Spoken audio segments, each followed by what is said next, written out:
देहरादून से एक और बड़ी खबर सामने आ रही है, जहां पर उत्तराखंड में वैश्विक सेमिनार होगा। नवंबर में आपदा पर वैश्विक सेमिनार होगा, जहां सेमिनार में संबंधित क्षेत्र के विशेषज्ञ भी शामिल होंगे। सेमिनार में समाधान पर मंथन भी किया जाएगा। देखिए, उत्तराखंड में लगातार आपदा का प्रकोप देखने को मिल रहा था और इसी के चलते अब एक वैश्विक सेमिनार आयोजित किया जाएगा, जहां विश्व के तमाम जो विशेषज्ञ हैं वो इस सेमिनार में मौजूद रहेंगे और साथ ही आपदा को किस प्रकार से कंट्रोल किया जा सके और उसके बाद में किस प्रकार की स्थिति बनती है उसे किस प्रकार से कंट्रोल किया जा सके, ये सेमिनार में उसके समाधान पर भी चर्चा की जाएगी। ज्यादा जानकारी लेंगे, हमारे साथ में सोनू लगातार जुड़े हुए। सोनू, उत्तराखंड में लगातार हमें आपदा देखने को मिल रही थी और आपदा का प्रकोप भी लगातार देखने को मिल रहा था। ऐसे में वैश्विक सेमिनार किस प्रकार से इसके आयोजन को लेकर अगर बात करी जाए तो किस प्रकार से इसका आयोजन किया जाएगा, कब किया जाएगा और उसके साथ ही साथ अगर हम समाधान की बात करें तो क्या कुछ समाधान इसमें चर्चा हो सकती है? अब देखिए, तमाम जो सेक्टर के विशेषज्ञ लोग हैं, जो एक्सपर्ट्स हैं, जिनके लंबे अनुभव हैं, उनको इस सम्मेलन में जो है सेमिनार में आमंत्रित किया जा रहा है। नवंबर माह में ये उत्तराखंड में सेमिनार आयोजित होने जा रहा है। और आपने इस बात को कहा है कि उत्तराखंड विषम भौगोलिक परिस्थिति वाला प्रदेश है और पर्वतीय क्षेत्रों में अक्सर मौसम कोई भी हो और किसी भी मौसम में कई बार उत्तराखंड के लोग आपदा का दंश झेल चुके हैं। अगर हम बरसात के मौसम की बात करें तो अत्यधिक बारिश के कारण जो है कई बार आपदा के हालात हमने देखे हैं। और इसके अलावा जब ठंड का मौसम होता है तो उस वक्त भी जब जरूरत से ज्यादा बर्फबारी होती है तो कहीं ना कहीं लोगों की परेशानी बढ़ती है। तो ऐसी आपदाओं से निपटने के लिए क्या कारगर कदम उठाए जा सकते हैं, क्या मंथन किया जा सकता है, कैसे हम कम से कम समय में रिस्पॉन्स कर सकते हैं, कैसे लोग कम से कम जनहानि हो इस पर फोकस कर सकते हैं। तमाम ऐसे पहलू हैं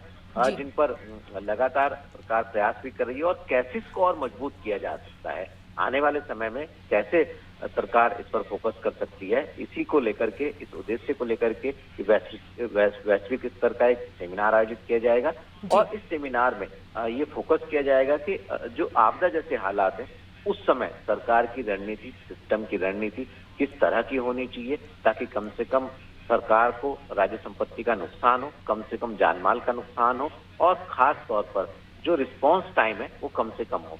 हालांकि जब भी आपदा आई है तत्काल एक्शन लिए गए हैं, कोशिश की गई है, लेकिन आने वाले समय में, क्योंकि अक्सर आपदा का दंश उत्तराखंड ने कई बार झेला है, आने वाले समय में कैसे और इसको मजबूत किया जा सकता है, इसी उद्देश्य को लेकर के सेमिनार आयोजित हो रहा है। अब देखना होगा कि इसमें जो मंथन होगा उस मंथन से किस तरह का अमृत सामने आएगा, ताकि जो आने वाले समय में है न सिर्फ उत्तराखंड के लोगों को बल्कि बाहरी क्षेत्रों के जो पर्यटक के तौर पर लोग यहाँ पहुंचते हैं, कई बार वो भी प्रभावित होते हैं। तो इन सभी पर, चाहे वो उत्तराखंड के लोग हों चाहे वो बाहर के लोग हों, इन पर आपदा का फर्क ना पड़े और आपदा जैसे हालात से सरकार कम से कम समय में निपट सके। ये तमाम ऐसे पहलू हैं जिन पर मंथन किया जाए। जी सोनू, लेकिन अगर हम बात करें आपदा की तो कई बार मानवीय भूल के कारण भी आपदा होती है। लगातार जो कंस्ट्रक्शन का काम चलता है, कई सारी चीजें चलती है, मानवीय भूल यहाँ पर हो जाती है और इसी की वजह से आपदा का प्रकोप भी झेलने को मिलता है। ऐसे में आने वाले समय में किस प्रकार से इसको लेकर जागरूक किया जाएगा और जो काम चल रहे हैं, कंस्ट्रक्शन का काम चल रहा है, इसके अलावा अन्य काम चल रहे हैं, उसे किस प्रकार से रोका जाएगा?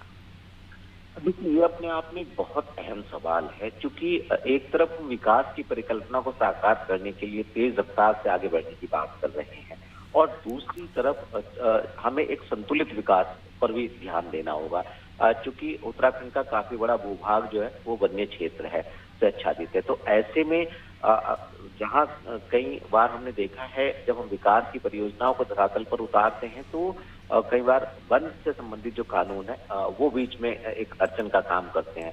और इसके साथ साथ जिस तरह से उत्तराखंड के पर्वतीय क्षेत्र है, जो पहाड़ की संरचना है वो निश्चित तौर पर उतनी स्ट्रांग नहीं है जिस विकास की अवधारणा को हम साकार करने की बात कर रहे हैं। तो हमें एक संतुलन बनाने की आवश्यकता है ताकि इकोलॉजिकल और इकोनॉमिकल एक संतुलन बन सके और इस संतुलन के तहत हम विकास के कार्य को अंजाम तक पहुंचा सके।